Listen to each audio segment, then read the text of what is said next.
Hello, I'm Priscilla Archangel, and my leadership insight for you today is fear at work.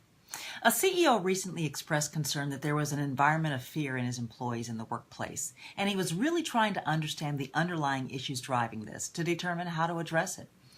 You see, fear can be paralyzing, creating an environment of indecision as employees try to figure out what their leaders want to hear or do, and it prevents diverse perspectives that serve as possibilities for achieving organizational objectives.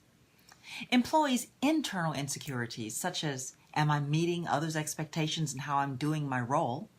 That bumps up against external insecurities, such as, will I become a victim of how the environment is shifting around me? They contemplate issues of job security, job performance, leadership changes, industry direction, and business capability. And while all of these factors are beyond any one person's control, the role of leadership is to build an environment of trust and avoid fertilizing seeds of fear. Trust is built on relationships. That's knowing people well.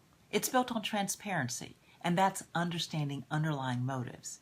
And it's built on predictability, which is the ability to correctly anticipate behavior.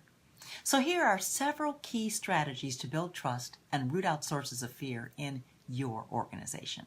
Number 1, check your predictability. Now sure, it's impossible to predict your organization's future, but what you can predict is how your organization responds to it.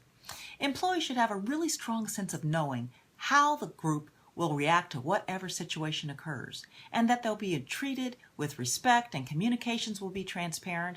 Nobody's going to play the blame game. Hard work will be appreciated and smart work will be recognized. Number 2, take responsibility. So leaders who don't make any mistakes really either aren't human or aren't trying to do anything worthwhile. So mistakes will happen. The question is how you'll handle it.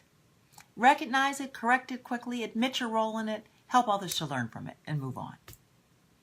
Number 3, be genuine and authentic in your communications.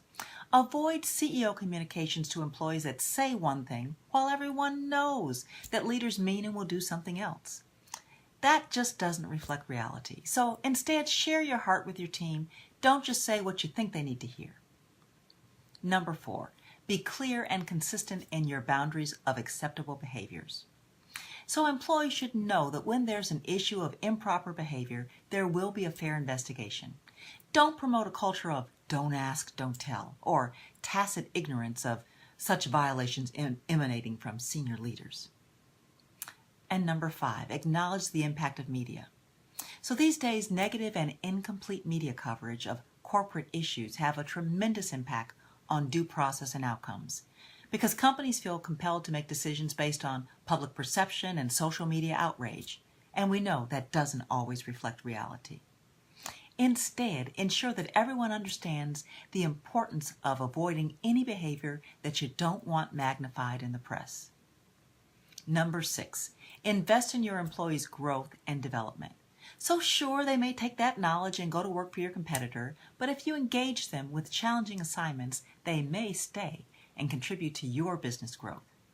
So demonstrating an interest in your employees' growth and development and how it aligns with your organization's future builds trust and strong relationships.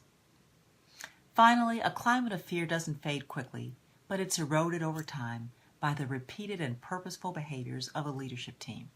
It starts at the top to model and reward desired behaviors and values and set a clear expectation for others to follow.